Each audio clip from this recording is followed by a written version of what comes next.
চারপাশে আমরা হামেশাই যমজ সন্তানের কথা শুনতে পাই। এই যমজ সন্তানের মধ্যে দুজনকে কখনো একই দেখতে হয়, কখনো আবার আলাদাও দেখতে হয়। এর পেছনে বিজ্ঞানটা কি সেটা নিয়ে আজকে আলোচনা করব।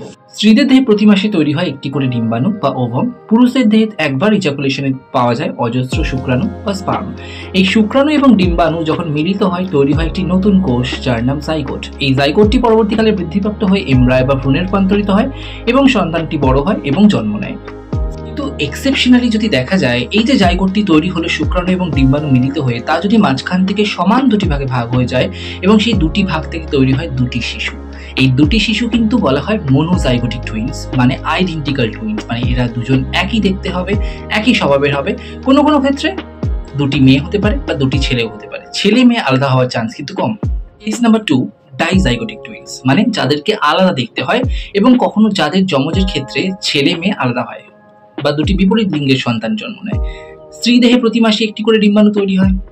এবার সেই ডিম্বাণুটি প্রতি মাসে শরীর থেকে বেরিয়েও যায়, কিন্তু আগের মাসের ডিম্বাণুটি যদি শরীর থেকে বেরিয়ে না গিয়ে শরীরে থেকে যায় এবং এ মাসের ডিম্বাণুটিও থাকে, এবং সেই ডিম্বাণুগুলিকে নিষিক্ত করার জন্য যখন শুক্রাণু বা স্পার্ম আসে, স্পার্ম তো হাজার হাজার লাখ লাখ, ফলে আগের মাসের ডিম্বাণুকে নিষিক্ত করে একটি শুক্রাণু, এ মাসের ডিম্বাণুকে নিষিক্ত করে আরেকটি শুক্রাণু, ফলে দুটি জাইগোট তৈরি হয় এবং এই দুটি জাইগোট থেকে তৈরি হয় দুটি সন্তান, যাদের মধ্যে হতে পারে দুটি ছেলে দুটি মেয়ে বা একটি ছেলে একটি মেয়ে। এবং এদের জিনের মিল কম, ফলে এরা কিন্তু নন আইডেন্টিক্যাল টুইন্স, মানে এদের একই রকম দেখতে হবে না। তাহলে এই হচ্ছে যমজের পেছনে দুটি কেস বা দুটি বিজ্ঞান।